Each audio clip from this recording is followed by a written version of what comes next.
Ваши аплодисменты, друзья. Вот он, торжественный момент открытия.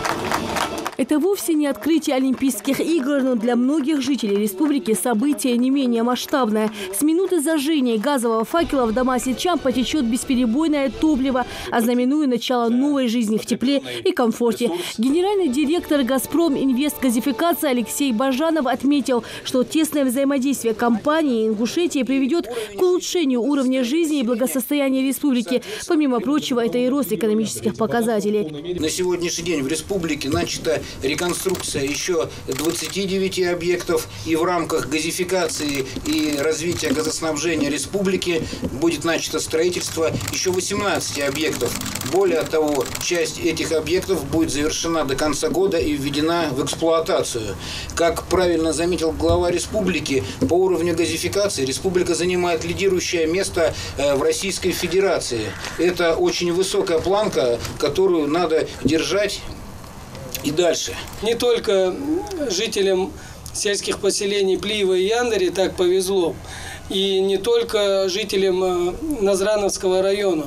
Эта работа довольно масштабная, и на самом деле жители отдаленных населенных пунктов и Малгобекского района, и Сунжинского района, предгорных населенных пунктов, таких как Аршты, Мужичи, все эти населенные пункты охвачены этой программой.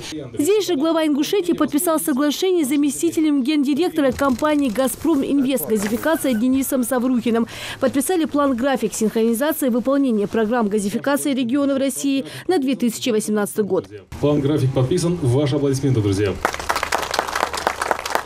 Местные жители, которые давно ждали ввода в строй новой газовой линии, признаются, воспользоваться полноценно голубым топливом не могли, так как возникали большие трудности с его подачей. Да и жаловаться не спешили, ведь раньше и вовсе приходилось топить дрова. Словом, ценили то, что имели. Есть жамикер газ, есть свет, дыхиды. Вах бог бы там дахсот, яндри, чепрань гуртышнаха, отцозваштай должен ждам.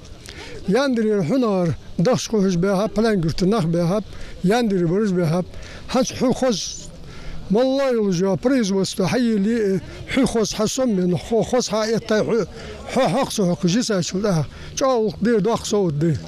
Всего проложено 6900 метров газопровода. Старая линия прослужила жителям четверть века. Разумеется, необходимость реконструкции назрела давно. Это и дополнительные возможности, и мощность. Помимо прочего, новый газопровод поможет повысить пропускную способность, увеличится и количество потребителей. Строительство объекта проводилось в рамках реализации программы реконструкции и технического перевооружения газового хозяйства АО «Газпром» газораспределения. В рамках тех документов, тех требований, по которым мы живем, это теперь будет и безопасно, и возможно для начала, чтобы не мешать уже существующим. Также необходимость была в том, что этот газопровод переходит, вы можете видеть с федеральной трассы, этот красивый переход, желтым покрашен, это новый арочный переход, укрепленный через русло реки Сунжи. Факты отмечались, несколько раз он разрушался при половодьях, и, соответственно, во время восстановления люди находились без газоснабжения. Сейчас этот вопрос решен, проектное решение принято, и переход соответствует нормам и значительно укреплен. Поэтому мы половодья теперь не боимся. Ну а местным жителям здесь также напомнили, за голубое топливо надо платить, ведь это тоже ресурс. Лина Сычоева, Хаваш Гойгов, Новости 24.